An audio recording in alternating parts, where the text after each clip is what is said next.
Hey everyone, and welcome to another video. In this video we're gonna go over the data we need to add in order to create a data-driven trigger creation process for our views. And I'll go over why we need triggers on our views to begin with. So hopefully you enjoy, and I will see you after the title.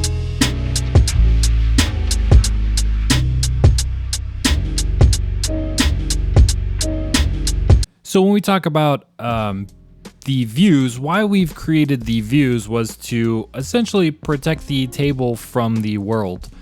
I know it's kind of weird to think about, the world is not very forgiving to tables.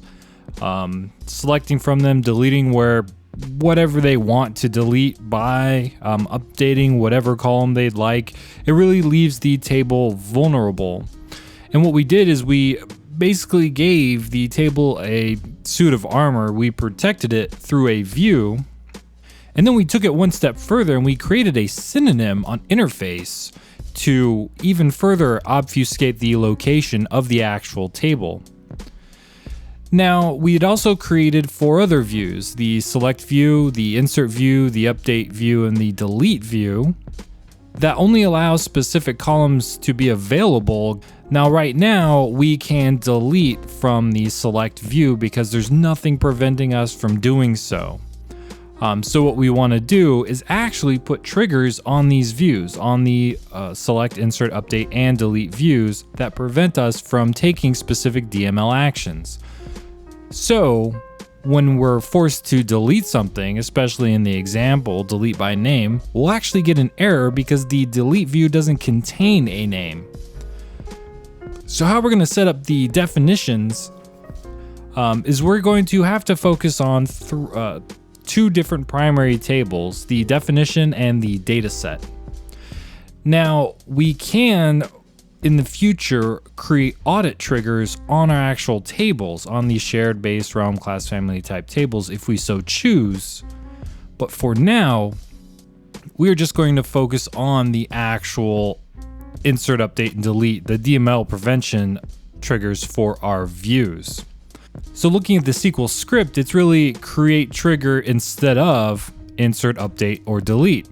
Because of the way the syntax is set up, we actually have an easier time generating the instead of statement because we can just concatenate any definition that was related to the specific dataset type. So we're going to need to create new definition records for insert, update, delete under the definition type of trigger, and we'll just have to locate the select, insert, update dataset types that we already have.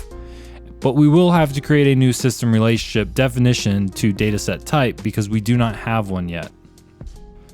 So what I did, use sheets again, is I inserted my definitions and then I grabbed the primary key name, just to make it easier on us looking at this, and I gave them specific colors just so I can explain exactly what's happening here. My definitions are under the trigger type and the family common, and I went into the dataset type. I located my insert, update, delete, and select dataset types under the view realm, and I gave those IDs specific colors too. So same thing that I've been doing, copy a row from the relationship table, paste it. I updated the type ID for definition to dataset type, and then as you can see, we have our definitions on the parent side. So this would be our insert definition, and our views on the child side. So with our insert definition, the blue on the parent side, you can see that the dataset type that represents the insert view is not connected to the insert definition. It's only connected to the update and delete definition. And same with the update dataset type. It's not connected to the update definition, but it is connected to the insert and delete definition. The delete dataset type is connected to both the insert and the update definition, and the select dataset type is connected to all 3. So that's all the data entry that we need in this video to create the code in the next video. So thank you very much for watching. I hope you enjoyed, and Remember, like this video and YouTube will recommend it to users in our industry, and subscribe to support me.